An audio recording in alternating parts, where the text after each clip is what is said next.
They say grief changes you. What they don't tell you is that it can also make you dangerous.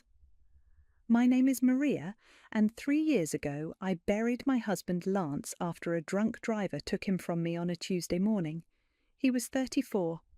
We'd been married for 6 years, together for 8, and I thought I knew what forever looked like. I was wrong about a lot of things back then. The Lance Wallace Foundation has awarded scholarships to 47 young women this year alone, I said into my phone, pacing around my office. The reporter on the other end was doing a feel-good piece about local non-profits. These are brilliant minds who might never have had the chance to pursue engineering, computer science or medicine without... Mrs. Wallace?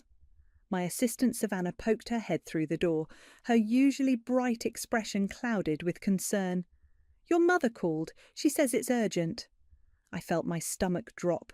My mother Beatrice only used the word urgent when she wanted something expensive or when someone had crossed the family. Given that our annual gala was next week, I suspected both. I'll call you back, I told the reporter, and hung up. What did she say exactly? Family emergency. Your father wants to see you immediately. Savannah's voice dropped to a whisper. She sounded different, scared maybe. I grabbed my purse and keys. The drive to my parents' house in the hills usually took 20 minutes, but I made it in 15. Their sprawling estate looked the same as always, perfectly manicured, intimidatingly expensive, and cold as a mausoleum. Tessa's car was in the driveway. My younger sister's presence meant this wasn't about foundation business. It was about family business, which was infinitely worse. I found them in my father's study, the same room where he'd conducted his business meetings throughout my childhood, the same room where he'd told me Lance wasn't good enough for our family, the same room where he'd later demanded I use my husband's death as a networking opportunity. Tessa sat in the leather chair by the window, her designer dress wrinkled, her usually perfect blonde hair pulled back in a messy ponytail. She looked like she hadn't slept in days. Maria. My mother Beatrice rose from her chair with the grace of a woman who'd spent decades perfecting her public persona. Thank you for coming so quickly. What's wrong? I looked between my parents and my sister. Is someone hurt? Sit down, sweetheart. My father Reginald didn't look up from the papers spread across his mahogany desk.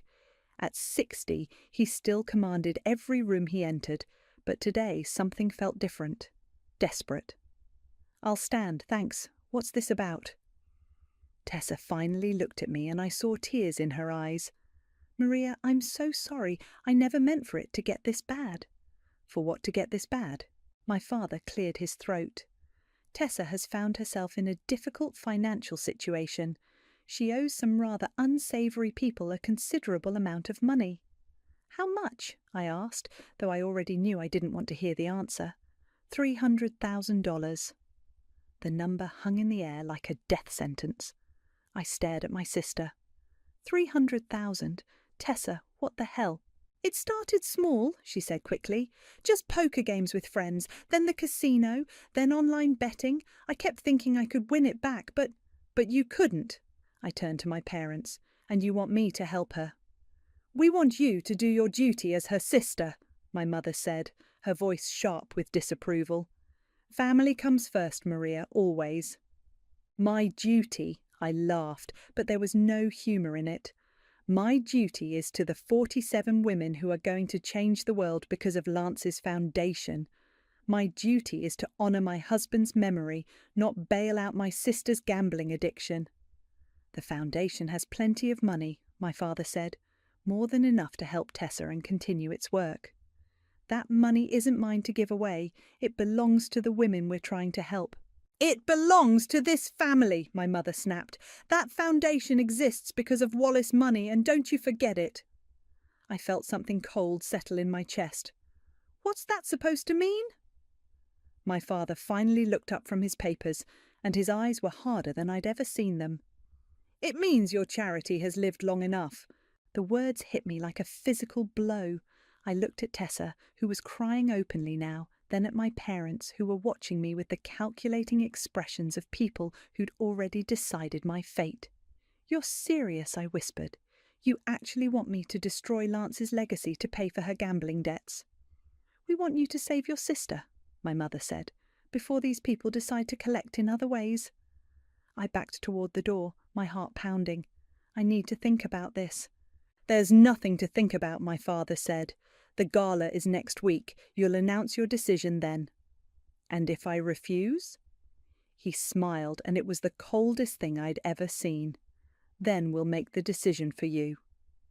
I didn't sleep that night. By morning I'd convinced myself that maybe I'd misunderstood, that my parents couldn't possibly be threatening to destroy everything Lance and I had built together. I was wrong about that too. You look terrible, Savannah said when I walked into the foundation office at 7 a.m., 2 hours earlier than usual. Thanks, that's exactly what every woman wants to hear. I mean it, Maria. What happened yesterday? Before I could answer, my phone buzzed. A text from my mother. Family meeting at 10 a.m. Don't be late. I have to go back, I told Savannah. Can you handle the morning calls?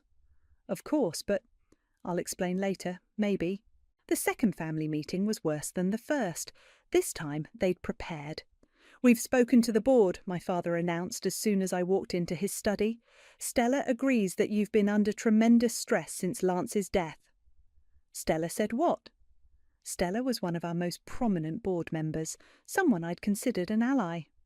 She's concerned about your judgment, my mother added. We all are. Tessa looked up from the same chair she'd occupied yesterday.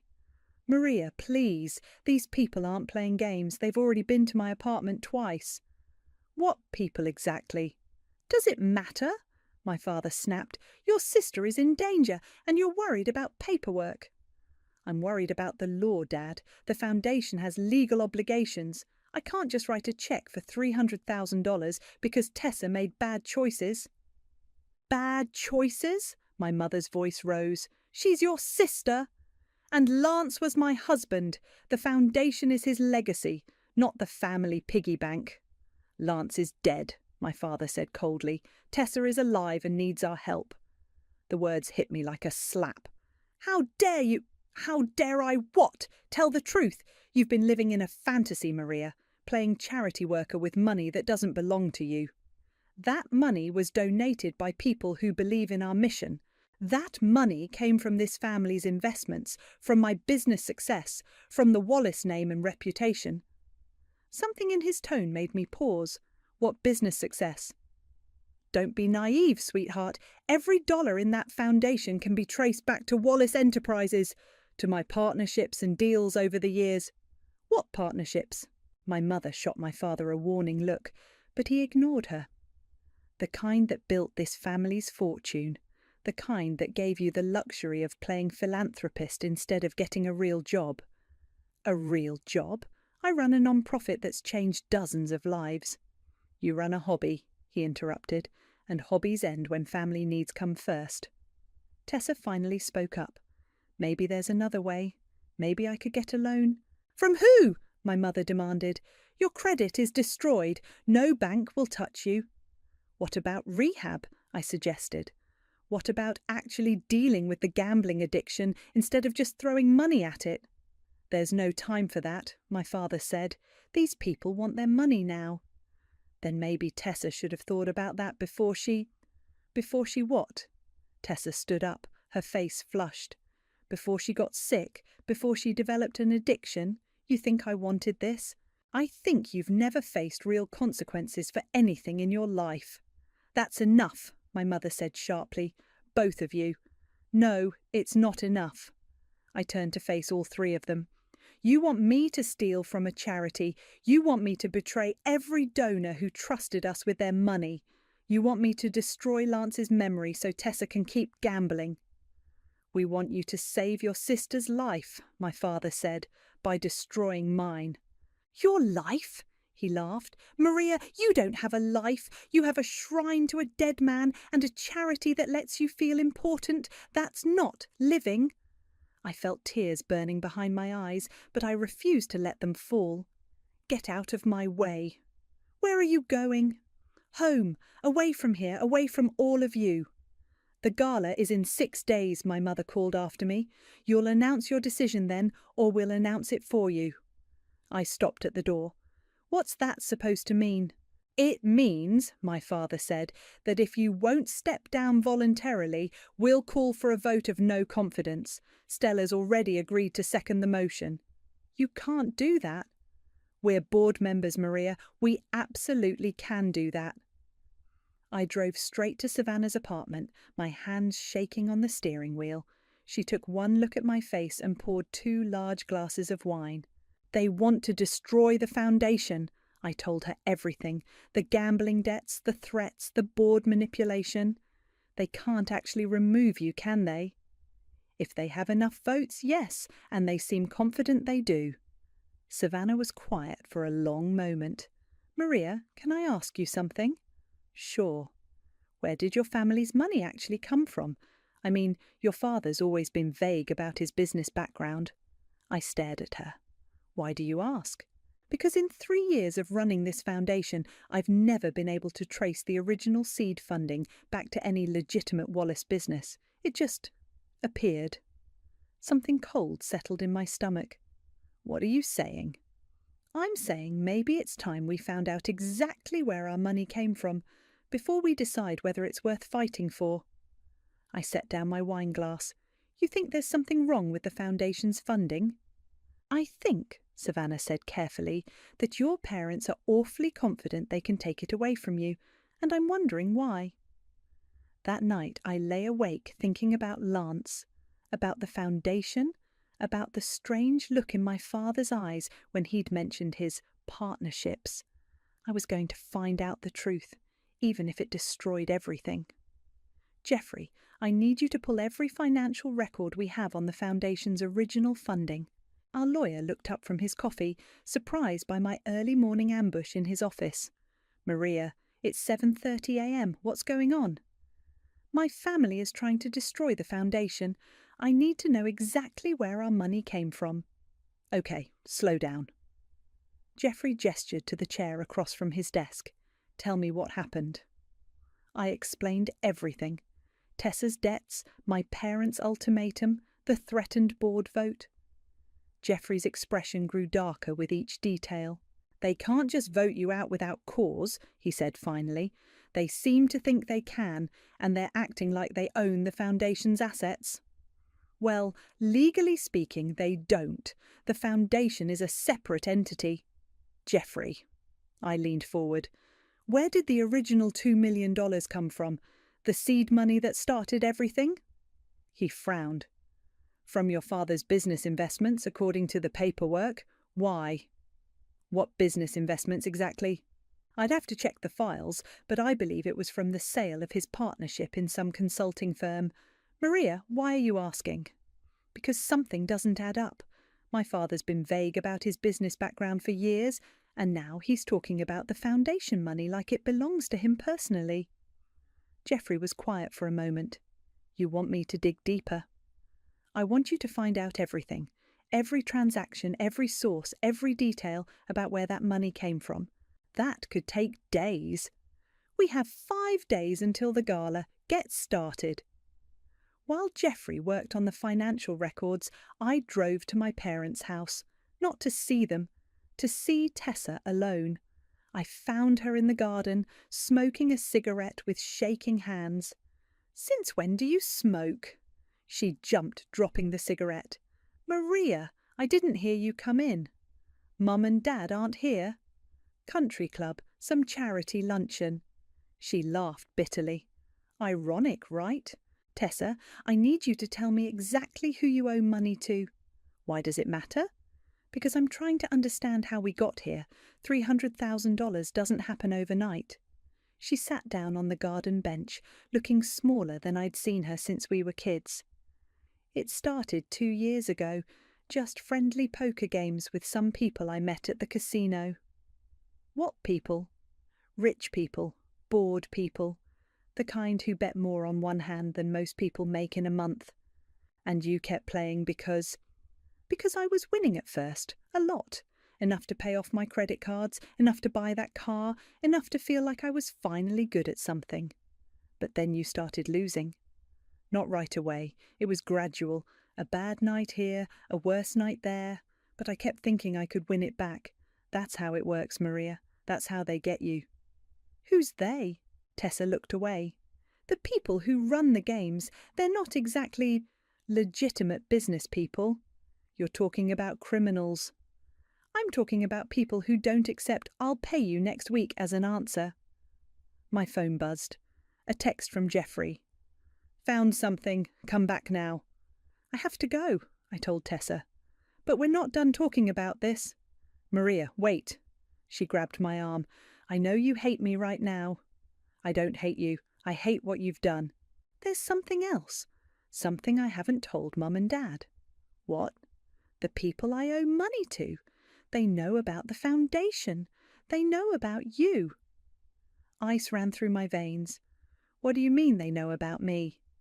They've been asking questions about your husband, about the foundation's assets, about whether you'd be willing to help family. You told them about Lance? I didn't tell them anything, but they seemed to know everything anyway. I stared at her. Tessa, exactly who are these people? I don't know their real names, but Maria, I think they've been planning this. I think they targeted me because of you. I was back in Jeffrey's office within 20 minutes, my mind racing. What did you find? Jeffrey spread papers across his desk. The original $2 million came from the dissolution of Wallace Hartley Consulting in 1998, your father's partnership with someone named Wilfred. My blood turned to ice. Wilfred who? Wilfred Wallace. No relation to your family, despite the name. Jeffrey looked up. Maria, you've gone completely white. Wilfred Wallace was Lance's father. What?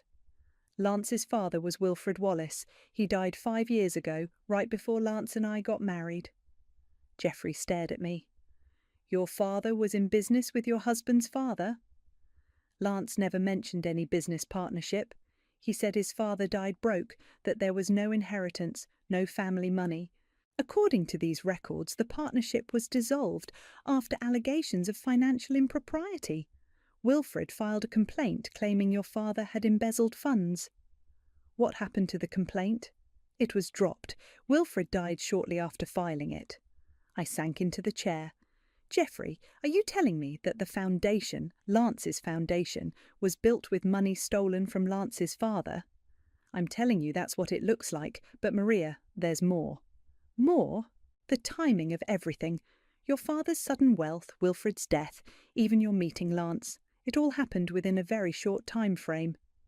What are you suggesting? Jeffrey hesitated. I'm suggesting that maybe your marriage wasn't as coincidental as you thought, and maybe your family's current desperation isn't just about Tessa's gambling debts. My phone rang. My mother's name appeared on the screen. Don't answer it, Jeffrey said. But I was already picking up. Hello, Mum. Maria, darling, we need to talk. There's been a development with Tessa's situation. What kind of development? The kind that means we're out of time. The gala is in 4 days and decisions need to be made tonight. I'm not ready to make any decisions. Then we'll make them for you. Family meeting at 8 p.m. Don't be late. She hung up before I could respond. Jeffrey was watching me carefully. What are you going to do? I'm going to find out the truth, all of it. And then I looked at the papers scattered across his desk, evidence of lies, theft, and betrayal spanning decades.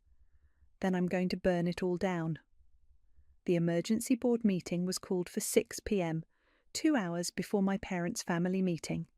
I walked into the foundation's conference room to find 5 of our 7 board members already seated around the polished oak table.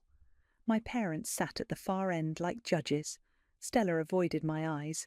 Thank you all for coming on such short notice, my father began, as if he were chairing the meeting instead of me. Actually, Reginald, I called this meeting. I took my seat at the head of the table. As director of the foundation? Maria, my mother's voice was honey over steel. We're all concerned about you. The stress of running the foundation, the upcoming gala, your sister's situation. Let's cut the bullshit, Mom. You want to vote me out so you can raid the foundation's accounts. Gasps around the table. Stella finally looked at me, her face flushed. That's not what this is about, Stella said quietly. Maria, you've been erratic lately. Missing meetings, making decisions without board approval. What meetings have I missed? The budget review last month. I was in the hospital with food poisoning. I sent Savannah with my notes. The donor appreciation dinner. My husband's death anniversary. I told everyone weeks in advance. Board member James cleared his throat. Maria, perhaps we should discuss this privately. No. My father's voice cut through the room. This needs to be addressed now, before the gala. Maria, you're not well. Everyone can see it.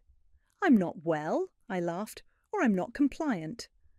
You're obsessed with Lance's memory to an unhealthy degree, my mother said. The foundation has become a shrine instead of a functioning charity. We've awarded 47 scholarships this year alone. How is that not functioning? Because you refuse to consider the bigger picture, my father said. This family has needs. This family has wants. There's a difference. Stella spoke up. Maria, if you would just consider taking a temporary leave of absence. So you can loot the accounts while I'm gone? So you can get the help you need, my mother finished. I looked around the table. How many of you have they gotten to?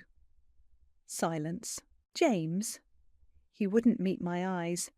Maria, maybe some time away would be good for you. Patricia? Our newest board member shifted uncomfortably. The foundation's reputation is important. If there are questions about leadership stability. There are no questions about leadership stability. There are questions about whether my parents can steal charity money to pay my sister's gambling debts. That's enough, my father snapped. I move for a vote of no confidence in Maria's leadership. I second, Stella whispered. All in favour? 4 hands went up.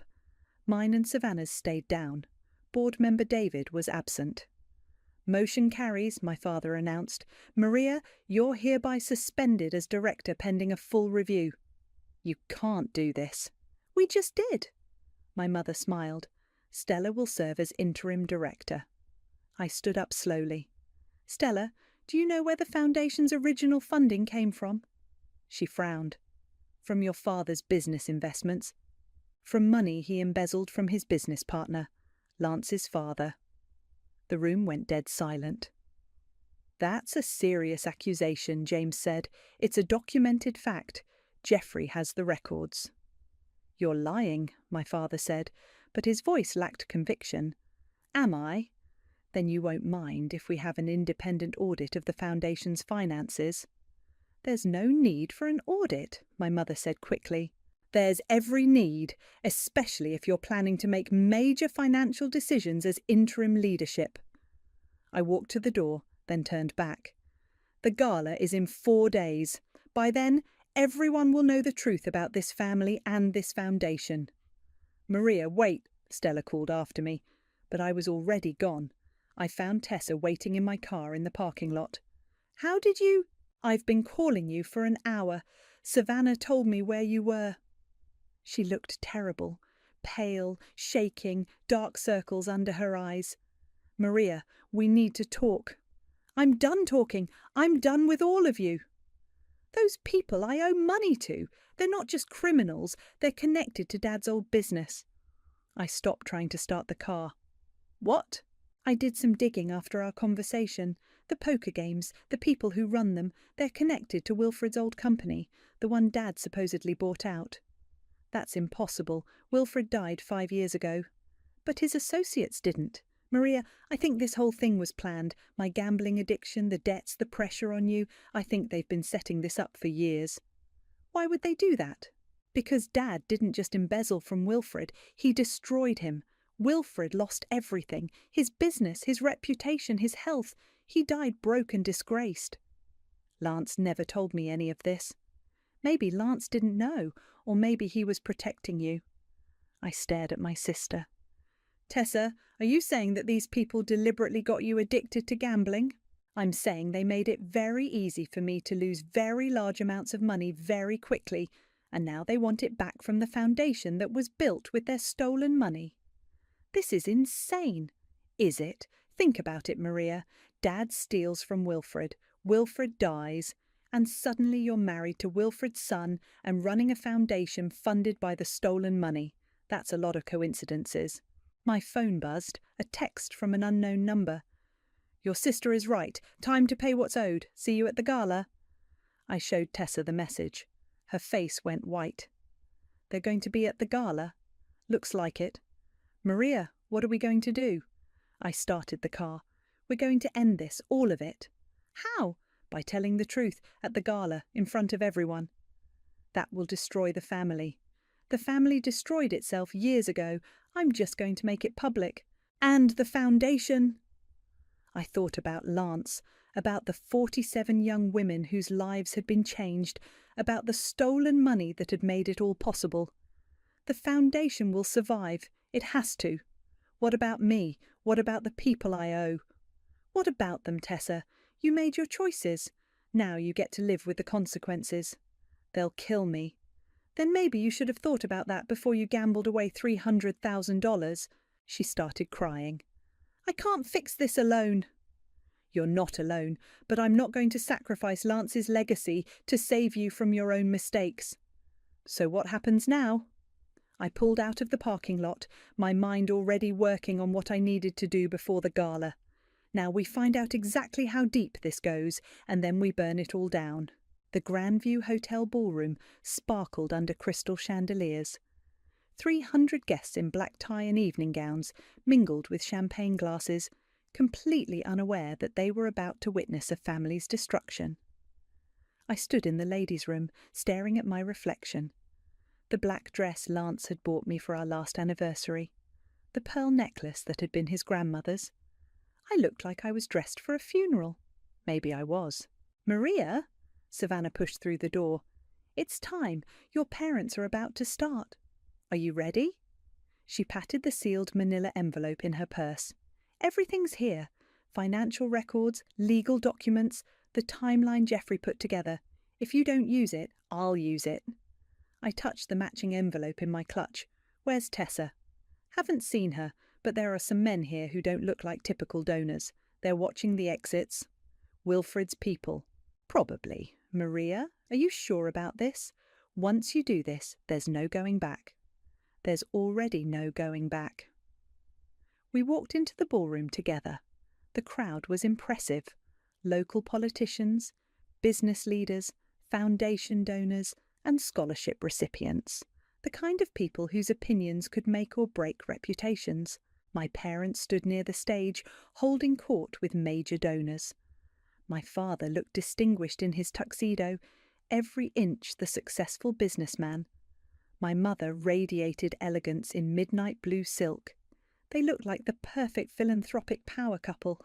They looked like liars. "Maria," Stella approached with a nervous smile. "You look beautiful. I'm so glad you decided to come." "Wouldn't miss it." "About the board meeting." "Don't worry about it, Stella. Everything will work out exactly as it should." She frowned at my tone, but was pulled away by another donor before she could respond. I scanned the room and spotted them. 3 men in expensive suits who didn't belong.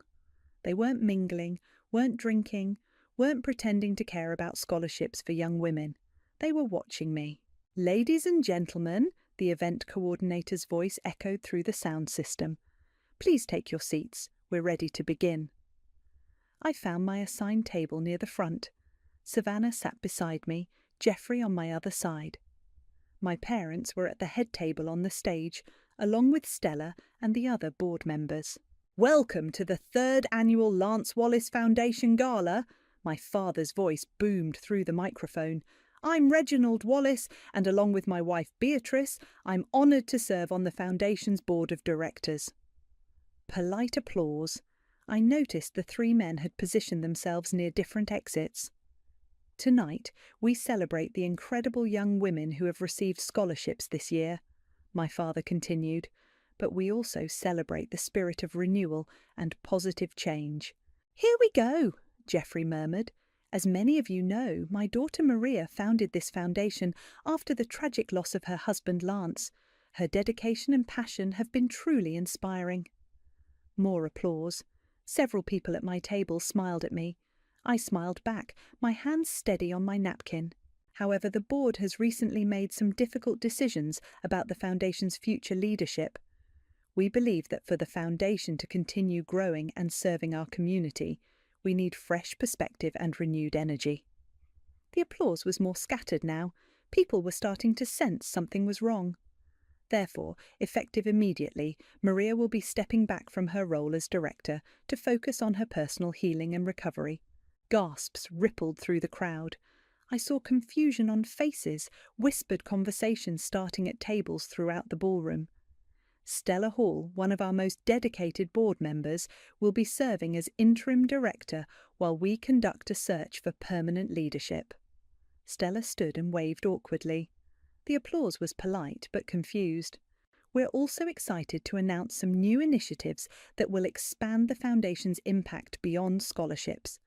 We'll be exploring partnerships with established businesses and investment opportunities that will grow our endowment significantly.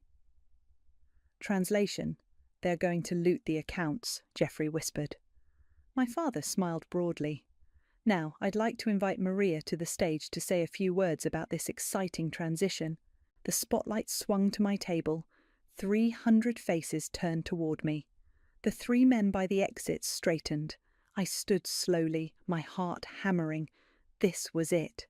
The moment that would either destroy everything or set it free. Actually, Dad, I have quite a few words to say. I walked toward the stage, my heels clicking on the marble floor. The crowd was dead silent now, sensing drama. My father's smile faltered as I climbed the steps. Maria, perhaps we should keep this brief. No, I don't think we should. I took the microphone from his hand. In fact, I think it's time everyone knew the whole truth about the Lance Wallace Foundation.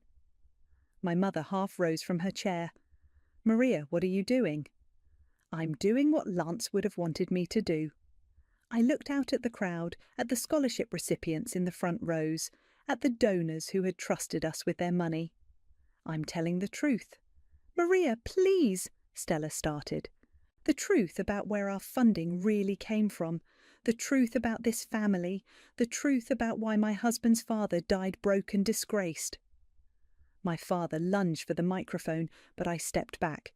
Security moved toward the stage, but Geoffrey was already on his feet. The truth about how the Wallace family fortune was built on theft, lies, and the destruction of innocent people. The ballroom erupted, voices raised, chairs scraping, cameras flashing.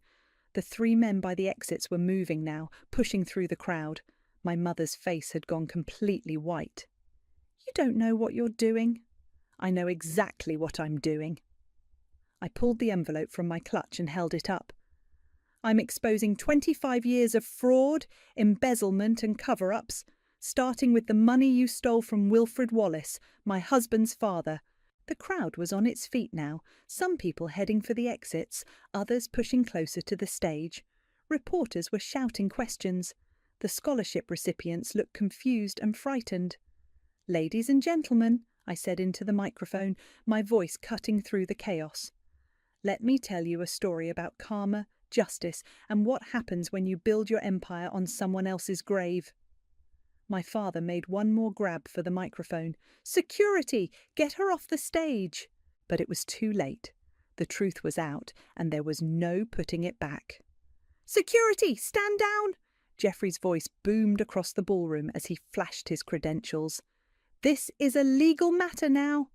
The security guards hesitated, looking between Geoffrey and my father. The crowd pressed closer to the stage, phones recording everything. Maria, get down from there right now, my mother hissed, but her usual commanding presence had cracked. She looked terrified. No, Mom, I'm just getting started. I turned back to the microphone. 25 years ago, my father Reginald entered into a business partnership with a man named Wilfred Wallace. Over the course of 2 years, my father systematically embezzled funds from their joint accounts. This is slander, my father shouted, but his voice shook. When Wilfred discovered the theft, he filed a complaint with the authorities. But before the investigation could proceed, Wilfred died of a heart attack brought on by the stress of losing everything he'd worked for. A reporter in the front row was frantically taking notes. Mrs. Wallace, do you have proof of these allegations? I held up the envelope. Financial records spanning 25 years, bank transfers, forged documents, falsified partnership agreements, all of it. Those are private family documents. My mother stood up, her composure finally shattered. You have no right. I have every right. This foundation was built with stolen money. Every scholarship we've awarded, every life we've changed, it all started with money taken from a man who died believing he'd failed his family. The three men who'd been watching the exits were now pushing through the crowd toward the stage. One of them caught my eye and nodded grimly. But here's the part that really makes this story special, I continued, my voice growing stronger. Wilfred Wallace wasn't just my father's business partner, he was my husband's father. Gasps echoed through the ballroom.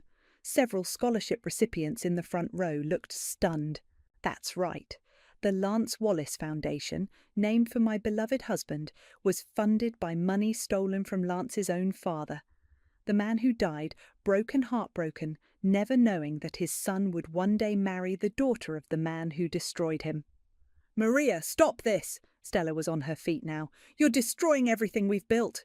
Everything we built was a lie, I shot back. Every dollar in our accounts can be traced back to that original theft.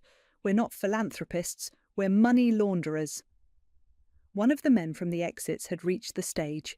He was older, maybe 60, with silver hair and cold eyes. Miss Wallace, I think we need to talk. And you are? Someone who worked with Wilfred Wallace, someone who's been waiting 25 years for this conversation. My father's face went ashen.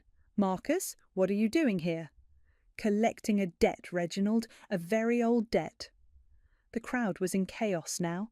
Some people were leaving, others were recording everything on their phones. The reporters were having a field day.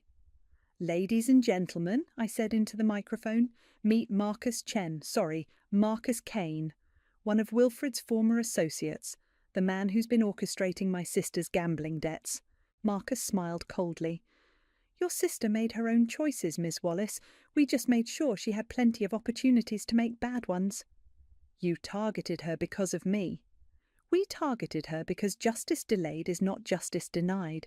Your father stole $2 million from Wilfred Wallace. With interest, that debt is now worth considerably more. How much more? Geoffrey called out from the crowd. $3 million, exactly the amount currently sitting in the Foundation's accounts. The pieces clicked into place. You've been planning this for years. We've been waiting for the right moment, when your sister's debts reached critical mass, when your family was desperate enough to raid the Foundation, when the stolen money could finally be returned to its rightful owners. The rightful owners are dead, my mother said desperately. Wilfred had other children, Mrs. Wallace, children who grew up in poverty because their father lost everything to your husband's greed. I looked out at the crowd, at the scholarship recipients who were hearing that their futures had been built on stolen money, at the donors who trusted us with their contributions. So what happens now? I asked Marcus. Now you have a choice. Transfer the Foundation's assets to us as restitution for the original theft, or we'll take your sister as collateral until the debt is paid. You can't be serious. 300,000 in gambling debts was just the down payment, Miss Wallace. Your sister owes us much more than that now. How much more? $2.7 million. Funny how numbers work out sometimes. The crowd was dead silent now, everyone straining to hear this impossible conversation. And if I refuse? Marcus's smile was ice cold. Then your sister disappears, and we take the Foundation's assets anyway through legal channels. We have documentation of the original theft, proof of the money trail, and testimony from witnesses who are still alive. You're talking about extortion. I'm talking about justice. Your father destroyed Wilfred Wallace and his family. Now it's time to pay the price. I looked at my parents, both of them pale and shaking, at Stella, who was staring at me with horror and understanding, at the scholarship recipients who were realizing their dreams might be built on a foundation of lies. There's a third option, I said finally. Which is? I pulled out my phone and held it up. I call the FBI and tell them everything, about the original theft, about your extortion scheme, about all of it. Marcus laughed. And destroy the Foundation in the process? Ruin the lives of all these young women who depend on scholarships? I don't think you have it in you. You don't know me very well. I know you've spent 3 years building something beautiful out of something ugly. Are you really willing to destroy it all for the sake of principle?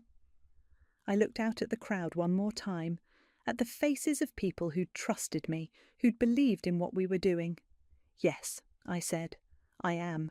I dialed 911 right there on stage, holding the phone up to the microphone so everyone could hear. 911, what's your emergency? This is Maria Wallace at the Grandview Hotel. I need to report extortion, fraud, and threats of kidnapping in progress. Marcus stepped back, his confident smile faltering. You're making a mistake. The mistake was made 25 years ago. I'm just cleaning it up. Ma'am, are you in immediate danger? The dispatcher asked. Yes, there are men here threatening to kidnap my sister if I don't transfer $3 million to them. The ballroom erupted again. People were streaming toward the exits now, but the reporters stayed, cameras rolling. Maria, hang up the phone, my father pleaded. We can work this out privately. Privately? Like you work things out privately with Wilfred? Like you've been working things out privately with these criminals for months? Units are en route, the dispatcher said. Stay on the line. Marcus gestured to his associates, who started moving toward the stage exits.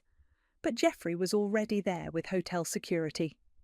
Nobody leaves, Geoffrey announced. This is now a crime scene.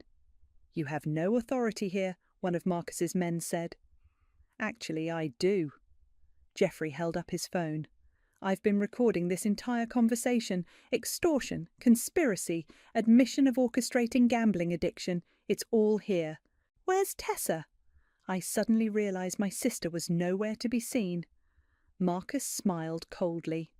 Safe, for now. What does that mean?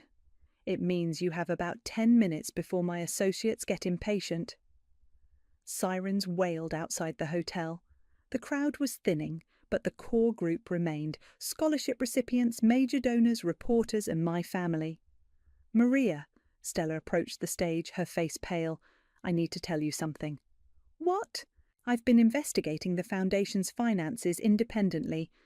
After your father approached me about the vote of no confidence, something felt wrong. What did you find? The same things you did, but also more. She pulled out her own folder. Your father didn't just steal from Wilfred once. He's been skimming from the Foundation for 3 years. What? My mother's voice was barely a whisper. Small amounts, transferred to offshore accounts, about $50,000 a year. That's impossible, my father said, but his voice lacked conviction. The transfers are all here, Reginald. Your signature, your authorization codes. Police officers flooded into the ballroom, followed by FBI agents in suits. The lead agent approached the stage. I'm Agent Rodriguez. We got a call about extortion and kidnapping threats. That would be me. I handed him my phone, still connected to 911. And these are the men making the threats. Marcus raised his hands slowly. This is all a misunderstanding, Agent Rodriguez. We're simply trying to recover stolen property. By threatening to kidnap someone? We never threatened— I have it all on recording, Geoffrey interrupted, holding up his phone. Explicit threats against Tessa Wallace if the Foundation's assets aren't transferred. Where is Tessa Wallace now? Agent Rodriguez asked. We don't know, I said. These men claim to have her. Marcus's associate whispered something in his ear. Marcus nodded grimly. She's safe, Marcus said finally. She's at a private facility getting the help she needs for her gambling addiction. What facility? One that specializes in people who owe significant debts to the wrong people. You mean a prison? Agent Rodriguez said flatly. I mean a place where she can't make her situation worse while we work out a payment plan. Agent Rodriguez, I said, I want to make a full confession. Everyone turned to stare at me. Maria, don't, my mother pleaded. The Lance Wallace Foundation was built with money stolen from Wilfred Wallace 25 years ago. My father embezzled $2 million from their business partnership. When Wilfred tried to report it, he died of a heart attack from the stress. Maria, stop talking, Geoffrey warned. No, this ends now, all of it. I turned to Agent Rodriguez. I want immunity in exchange for full cooperation in prosecuting everyone involved. My father for the original theft, these men for extortion and kidnapping, and anyone else who's been part of this conspiracy. You can't be serious, my father said. I'm dead serious. The foundation will be dissolved. The assets will be returned to Wilfred's surviving family members. The scholarship recipients will be protected through a new, clean organisation. What about us? My mother asked, tears streaming down her face. What about you? You've been living off stolen money for 25 years. You tried to force me to steal more to cover Tessa's debts. You voted me out of my own foundation so you could loot it. We're your parents. You're criminals, and I'm done protecting you. Agent Rodriguez was taking notes rapidly. Ms. Wallace, this is a very serious decision. Once you make this statement officially, I understand. I want to do what's right, finally. Marcus stepped forward. Agent Rodriguez, we're willing to cooperate fully in exchange for the return of the stolen funds and assurance that Tessa Wallace receives proper treatment for her addiction. Where is she? Marcus nodded to one of his associates who made a phone call. After a brief conversation, he hung up. She's being released now. She'll be here within the hour. This is insane, my father said. Maria, you're destroying everything we've built. Everything we built was a lie, Dad. Every dollar, every success, every moment of pride. It was all based on money stolen from a man who died broken and betrayed. The scholarship recipients in the front row were crying now. These young women who'd been counting on our support, who'd seen their futures in our mission. What happens to them? I asked Agent Rodriguez, gesturing to the scholarship recipients. That's not really my area, ma'am. I looked out at their faces, hopeful, scared, confused. I promise you, I said into the microphone, every one of you will get the support you were promised, from a clean foundation with clean money built on truth instead of lies. How? One of them called out. Because I'm going to spend the rest of my life making this right. Agent Rodriguez closed his notebook. Ms. Wallace, I think we need to continue this conversation at the Federal Building. I'm ready. As they led me toward the exit, I caught sight of my parents. My father looked like he'd aged 10 years in 10 minutes. My mother was sobbing into her hands. For the first time in 3 years, I felt free. The federal courthouse was buzzing with reporters when I walked out after giving my testimony. Jeffrey waited by his car, looking exhausted but relieved. How do you feel? He asked as we drove away from the chaos. Like I can breathe for the first time in years. My phone had been ringing non-stop. Reporters, donors, board members, family, friends, everyone wanted answers. I turned it off. Where to? Jeffrey asked. The cemetery. I need to talk to Lance. The afternoon sun cast long shadows across the headstones. I knelt beside Lance's grave, brushing fallen leaves from the marble. I'm sorry, I whispered. I'm sorry it took me so long to figure out the truth. I'm sorry your father died thinking he was a failure. I'm sorry our foundation was built on his pain. The wind rustled through the oak trees. For a moment, I could almost hear Lance's voice telling me I'd done the right thing. My phone buzzed. A text from Savannah. Turn on Channel 7 News now. I walked back to Jeffrey's car and asked him to turn on the radio. Federal agents arrested Reginald Wallace this afternoon on charges of embezzlement, fraud and conspiracy. His wife, Beatrice, was also taken into custody as an accessory. The couple's daughter, Maria Wallace, cooperated fully with authorities in exchange for immunity. Jeffrey turned it off. You sure you're ready for this? I'm sure. We drove to the foundation office. The building looked the same, but everything felt different. Savannah was waiting in the lobby with a stack of papers. The FBI released the accounts, she said. All $3 million is being held in escrow pending the court's decision on restitution. Good. What about the scholarship recipients? That's the interesting part. After the news broke, we got calls from 12 major donors offering to fund a new foundation. Clean money, no strings attached. 12? Including some people you've never met. Apparently, your speech at the Gala went viral. People are calling it the most honest thing they've ever heard from a non-profit leader. Jeffrey handed me his phone. The video had been viewed over 2 million times. The comments were brutal toward my parents, but surprisingly supportive of me. "There's more," Savannah continued. "3 of Wilfred's surviving children reached out. They want to meet with you." "They do?" "They said they never knew what really happened to their father. They thought he'd failed in business and died of shame. Learning the truth, it gave them closure." A knock on the office door interrupted us. A young woman in her 20s stood outside, holding a bouquet of flowers. "Ms. Wallace, I'm Jennifer. I received a scholarship from the foundation last year." I opened the door. "Jennifer, I'm so sorry about everything that's happened. I know this must be confusing. Actually, I wanted to thank you." "Thank me?" "For telling the truth, for risking everything to do what was right. My scholarship money is helping me get through medical school, and knowing it came from someone who was willing to sacrifice everything for honesty, that means more than you know." She handed me the flowers. "These are from all 47 scholarship recipients. We took up a collection to start the new foundation. It's not much, only $3,000, but it's clean money, our money." I started crying. "You don't understand. The foundation might not survive this scandal." "The foundation will survive because you made sure it would. You chose truth over family, justice over comfort. That's the kind of leader we want to follow." More people were gathering outside the office. Donors, volunteers, community members. Some held signs reading "Truth Matters" and "Justice for Wilfred." "There's something else," Jeffrey said quietly. "Marcus and his associates were arrested, but they're cooperating fully. Turns out they weren't just criminals, they were Wilfred's former employees who'd been trying to clear his name for decades." "What about Tessa?" "She's in a real treatment facility now.